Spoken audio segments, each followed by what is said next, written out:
Hey guys, Stan again with Intentional Farms.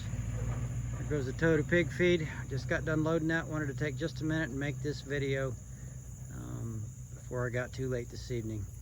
So you might be wondering what this boring thumbnail is going to be about, talking about the power of relationships.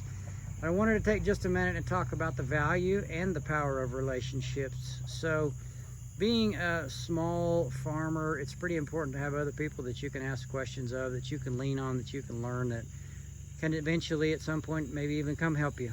But as we continue down this journey, we're realizing that we've got some pretty good relationships, and we're also realizing the value of them. So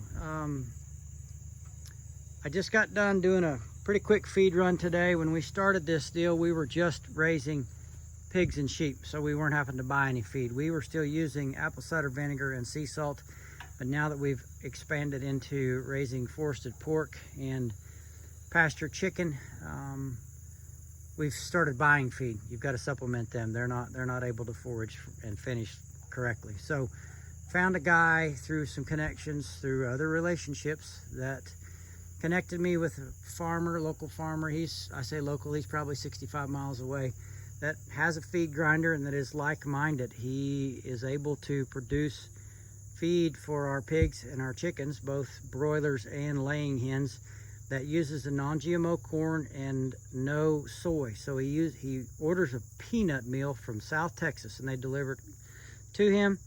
Has to buy it by the semi-load, but that's what he's willing to do to produce the feed that he likes to produce. So not a full-on feed mill, I would say, but definitely sells some good quality feed, mixes quite a bit of his own feed, and sells it to some local people. So the whole point in having the value of the relationship is just talking about surrounding yourself with good people, like-minded people. So one of the blessings that we see with dealing with Ricky is the fact that he understands, he's willing to work with us, and he's happy to accommodate. So we've been feeding this apple cider vinegar. He also gets this apple cider vinegar. That's Steve Campbell's apple cider vinegar. It's the best stuff out there. It's no concentrates, no bad fruit. It's just a good, healthy, whole apple vinegar. We feed that to everything. Our animals, most all of them get it in their water. The cows have got free access to it on their mineral wagon. But so most guys would sell you that in a tote. It's pretty expensive to buy a full tote. It would take me literally 2 years to use almost 300 gallons of that apple cider vinegar. I asked him, I said, hey, would you be willing to sell me 100 gallons? He said, yeah, no problem, I can do it. So he sold me 100 gallons of that. That's enough to last me for quite a while. The pig feed, he uses his pig feed mix, but last year we found out that we were having a tick problem with our pigs in the woods. So I asked him about adding some C90 with garlic to our pig feed mix. He said, yeah, no problem, bring it up, I'll mix it in. So when I go get feed, I bring my mineral with me. He mixes it right there in his little grinder mixer and augers it right into my tote. So not only is it fresh, because from what I understand, once you crack a kernel of corn, it starts to oxidize and the feed value goes down. So not only are we doing our best to feed fresh feed, we're able to get our mineral mixed in so we know that our animals are getting it. One of the cool things about him is he does genuinely care. Let's see if I can get around here and get up on the trailer without giving you guys seasick or motion sickness. So he does a different feed blend for hens, layer feed versus broiler feed. We've got one batch of broilers out on the pasture right now. I went ahead and picked up the second tote of feed for a second batch of broilers that will be starting in a few days, and then they'll be out on pasture in a few weeks. This is, again, corn-based, non-GMO corn. This is fresh corn. This is this year's corn.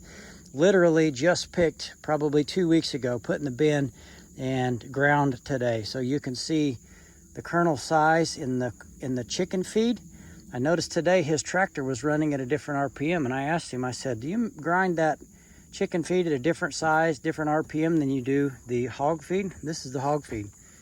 He says, yep, chickens like it better. Chickens do better if it has a little bit bigger kernel versus a pig that does better with more of a fine feed. So just somebody that's willing to put that much thought into what they're selling you and helping you produce the best quality product you can produce. It's nice to have that relationship. And as the days of vertically integrated food continue to grow, and like a virus, I would say, grow like a virus. As that continues to grow and probably get close to obviously it's dominating the food system, but just the value of relationship, because I would venture to say most of these farmers running large commercial operations probably can't even keep up with the names of the feed truck drivers that are bringing them feed, let alone the people that are formulating the mix, that are grinding the mix, that are paying attention to the quality of the mix. And so anyway, in this regenerative ag, I just wanted to take time to focus, to say publicly, thank you, Ricky, if you ever see this, for dealing with this, for your knowledge, for your willingness to help us learn, help us produce the best quality product we can. But anyway, the video is not very exciting. Hopefully the talk was a little bit informative, and hopefully there's some value in it. But every day goes by, I get a little bit older, and I learn to value a relationship more and more. So just remember, folks, it's not always about price. It's about value and relationship. I pray you have a blessed week.